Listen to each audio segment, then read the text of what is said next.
Ooh, hot diggity dog. It says we're live. What's up, everyone? Aaron Nagler here with Cheesehead TV, coming to you live across the street from Lambeau Field. That's right, the Packers are practicing back inside Lambeau today, much like they did last week. Matt LaFleur indicating yesterday that things will ramp up. They will be in full pads, and younger players should expect the unexpected. Things will not be scripted. Call it segment, as I believe LaFleur coined it. It's going to be a little akin to a game, I guess, where guys won't know the next play call until they hear it.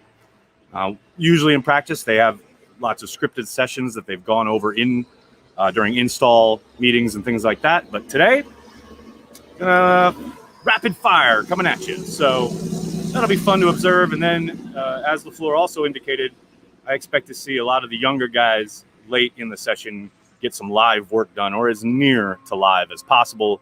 Guys being taken to the ground, etc. Hello to everybody chiming in the comments on YouTube, Twitter, Facebook. Always good to see everybody. Sarah, go Pack Go. Couldn't say it better myself. John, hello from Minneapolis. What's up, man? Hello from Green Bay. What is your best guess as to what Rodgers saw? I know it's going to be the hot topic, probably for the remainder of summer.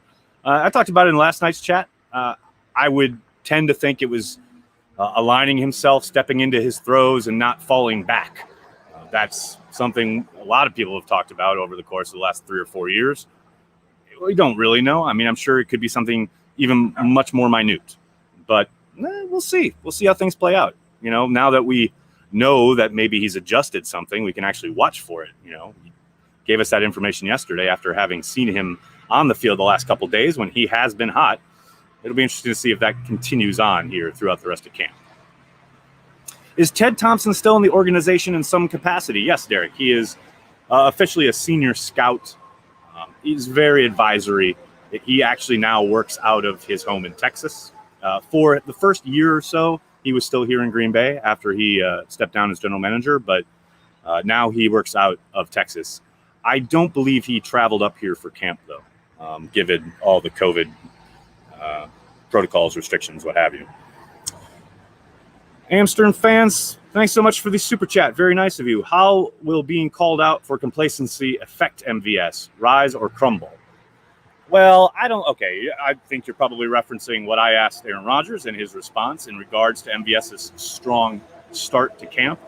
And what Aaron responded with as far as complacency, he didn't call him out for complacency. He said that's his greatest kind of challenge, is within himself, is accepting whatever it is he's doing in the moment and not challenging himself day after day after day. I tend to think this isn't anything that MVS hasn't heard before. Aaron did say, you know, we've talked about it. Both Aaron and Matt have mentioned it to him. So I think he knows the score. I think he knows what's expected. I tend to think if the options are rise or crumble, I think he'll rise. Let's see what we got here. We got another super chat from Kyle. What's up, man? Thanks for the super chat. Happy Tuesday. When it is no longer too early in camp to tell which guys are or not developing. Take a stand, Nagler. Just kidding. Thanks for all you do. I mean, yes, MVS is set to be a superstar. I only tell you the truth, man. Only tell you the truth. Here's the even crazier thing. The guys we see playing in week 1 aren't going to be playing the same way in week 15. Guys develop throughout a season.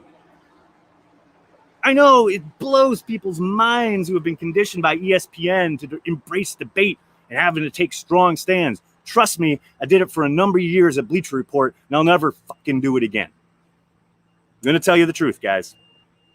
You want, sugared up, embrace the debate bullshit? ESPN is always at your disposal. Or said Bleacher Report. Josh Jackson, hype train. Whoop, whoop. Yep, driving it, baby. Driving it. What would your starting O-line look like? Robin, right now, no cap, as the kids like to say. I'd have Bakhtiari, Elton Jenkins, Corey Linsley, Lane Taylor, and Jared Valdir. That's right. Make the call. But given the guys that are available on the actual squad right now, I have to go with Billy Turner at right tackle since, Rick Wagner hasn't practiced since last Thursday.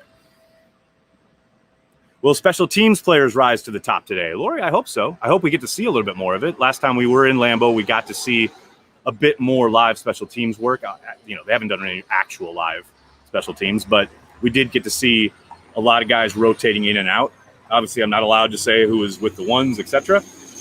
But I hope we get at least a little bit more of a glimpse, because you can get a much better idea as someone who covers the team, who looks at them day after day after day, of who's getting closer to maybe cracking the 53 if they're one of those fringe guys, by how much you see them on special teams. No doubt about that. How's the weather in Green Bay? I tell you what, there was a monster storm overnight in Appleton. I don't know if it hit Green Bay that much, although it does look like it rained here. But there was some serious summer thunderclaps overnight, loud enough to wake me up, which rarely happens. But right now it's clearing up, and it looks like it's going to be a beautiful day. So practice should be good, man. I get another family night question. Joe, I have no idea when family night is going to be. They did say they are going to hold one for the players and their families, and then they were going to televise it. Hasn't been announced yet. All we've got right now is the practice schedule through Saturday. Once there's family night information, I will definitely give it to you guys. What questions would you ask 12 if he grants you that interview? Hope you get it. Charles, I would suggest carpet bombing his social and letting him know that he should go on Cheesehead TV, so you can find out. Only been asking for a decade. Hey, man, you finally started tweeting me. That only took 10 years. Maybe another 10, 15, I'll finally get that interview. You never know. Retired quarterback Aaron Rodgers comes on Cheesehead TV in 2037. Unicorn Mustache, thanks for the super chat. I think gag order is definitely to stash players on the practice squad. Too many tight ends, running backs, halfbacks, wide receivers, etc. to not cut someone notable.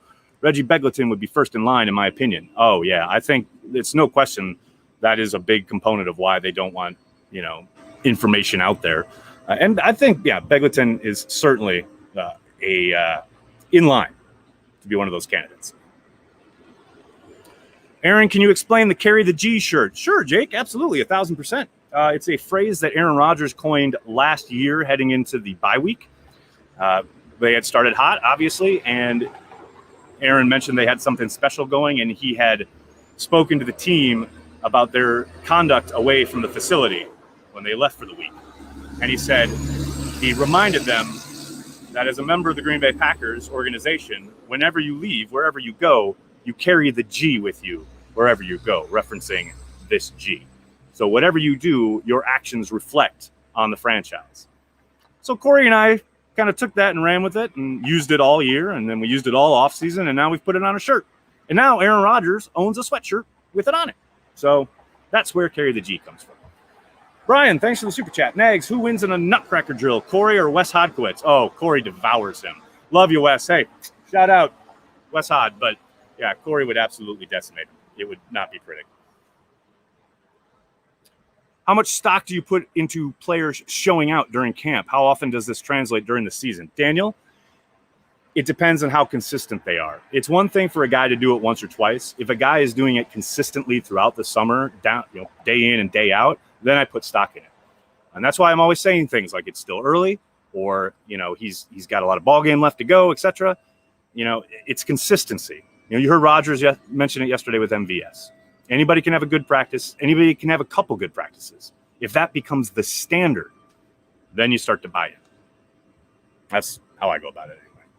Nova, thanks for the super chat. Hey, Nags, please tell Aaron Rodgers that I love him. That is all. Nova, I'm on it. Thank you for the support. I'll shout it out in Lambeau later. Would you rather fight 5 Markle-sized Gilbert Browns or 1 Gilbert-sized Chester Markle? Definitely the latter. Carry that G. Yes, exactly. Who's your favorite good, not great player on the roster right now? Woo! This feels like a trap. It's a trap. Give me John Lovett. Love that kid. Year 2 of LaFleur's offense will flourish, Kurt. Get out. Thank you. Where is Trevor Davis when you need him? I mean, you talk about a perfect example of a guy who shined in the summer and then really kind of not disappeared, but didn't get many opportunities once the season came along. I will say, Trevor Davis had value. He just kind of shrank from the light sometimes. I mean, I think last year, Darius Shepard is a perfect example of somebody who looked very, very good in summer camp Had some up and down times, but really put together a string of really good practices. And then when given the opportunity, didn't really produce, and obviously had a really miserable night here on a Monday night game against Detroit, and that was all she wrote. But he is back with the squad. He is fighting for a spot. We'll see. Has there been a lot of Tyler Ervin? Great stuff, Aaron. Thank you, Sanjay. A lot of Tyler Ervin. Without trying to skirt the rules and regulations about what I'm allowed to report on and who's doing what, all I will say is yes. Begleton, Ward, he's fighting for a gig. No doubt about it. He's looked good in drill work. Haven't seen him do a ton in team, but he has been rotating in with special teams, which means he's got a shot. And that's all you can really ask at this point. Thoughts on Kenny Clark's contract terms? I found it very interesting. First of all, kudos to Russ Ball for getting him under $1 million of what his cap hit would have been this year had they not gotten the deal done. Always saving money, always making moves. But then it's interesting how this year is 6-something million, and the next year 7-something million, and then he jumps to 22 million 3 years down the road, almost as if the Packers expect some other big contract to come off the books. Wonder who that could be. It's almost like, now stay with me here, it's almost like they have a plan. Good God, man. Nagler, are you sure you're not going to be at Saturday's practice, Big B? I'm sorry, man. Yes, I will not be at Saturday's practice. Friday will be the last practice I attend. I fly out Saturday morning. Sorry, I know. I love being here. I love giving you guys updates, but I also really miss my daughters. I mean, 1 week is about my maximum, and then it really hurts.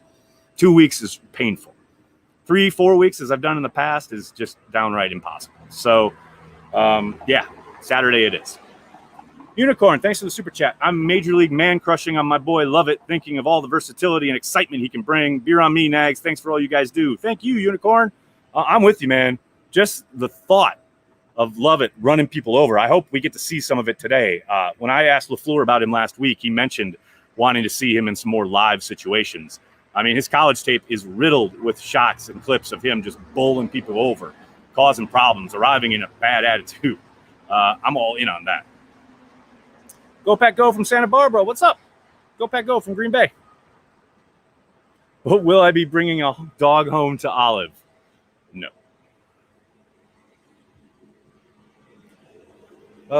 Do your daughters ever get to attend Packers games with you?